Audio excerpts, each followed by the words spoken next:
মার্কিন নৌ অবরোধে এক প্রকার অবরুদ্ধ ইরান। দীর্ঘদিনের যুদ্ধে বিপর্যস্ত অর্থনীতি, বৈদেশিক বাণিজ্যের গুরুত্বপূর্ণ জলপথ বন্ধে তলানিতে তেল রপ্তানি, এমন সব নেতিবাচক বিষয়কে একপাশে রেখে এবার নতুন বাণিজ্য পথের খোঁজে তেহরান, যেখানে সবচেয়ে উৎকৃষ্ট বিকল্প হতে পারে একসময়ের উপেক্ষিত কাস্পিয়ান সাগর। দেশটির বাণিজ্য সম্ভাবনার নতুন দ্বার হিসেবে সামনে এসেছে রাশিয়া ইরানকে সংযোগকারী জলপথটি।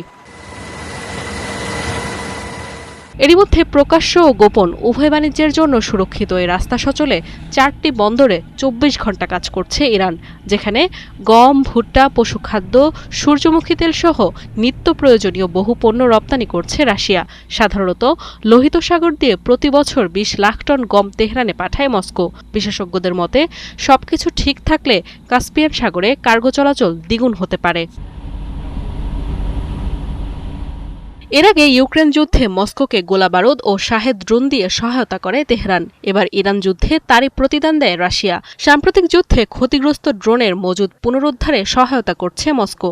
এছাড়া কাস্পিয়ান সাগর দিয়ে ড্রোন তৈরির নানা সরঞ্জামও পাঠায় দেশটি। মূলত গেল বছর স্বাক্ষরিত এক চুক্তির আওতায় প্রযুক্তি ও কৌশলী আদান প্রদান করে যাচ্ছে দেশ দুটি। সাধারণত কাস্পিয়ান সাগর হয়ে অধিকাংশ বাণিজ্যই হয় গোপনে, কারণ রুশ ও ইরানি জাহাজের চালকরা স্যাটেলাইটের ট্র্যাকিং বন্ধ করে দেয় নিজেদের সিগন্যাল।